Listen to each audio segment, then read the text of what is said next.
याकुब 1:12 जहाँ के लेखिएको छ, राम्रो सन्देश साथीहरू, त्यो मानिस धन्यको हो जो आपद विपदमा स्थिर रहन्छ। ओ डाक्टर सर, यो गर्न सक्दिनँ, तर परमप्रभुले भन्नुभयो के परीक्षाले तपाईँलाई दुःखी बनाउँछ? मैले भनेको तपाईँ आनन्दित हुनु भनेको होइन, तर यहाँ फरक छ। जब तपाईँ परीक्षामा पढ्नुहुन्छ तपाईँले परमेश्वरलाई खोज्नुपर्छ र त्यसको प्रतिरोध गर्नुपर्छ, किनकि जाँचको सामना गरिसकेपछि त्यसले जीवनको त्यो मुकुट पाउनेछ। साथीहरू, परीक्षामाथि विजय हुनु कति महान छ।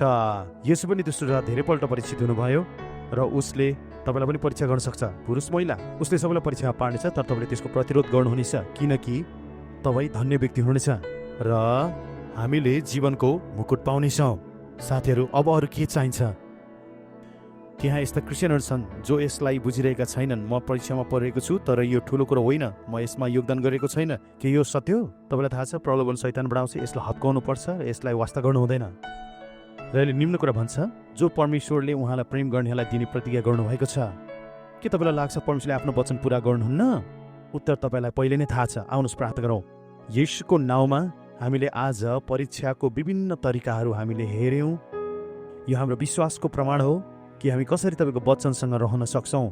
प्रभु, हामीलाई सहायता गर्नुहोस् ताकि जब प्रलोभन आउँछ हामी त्यसमा हार नमानौँ र त्यसको प्रतिरोध गरौँ र त्यस दिन हामी अनुमोदित हुनेछौँ र जीवनको मुकुट हामीलाई दिइनेछ।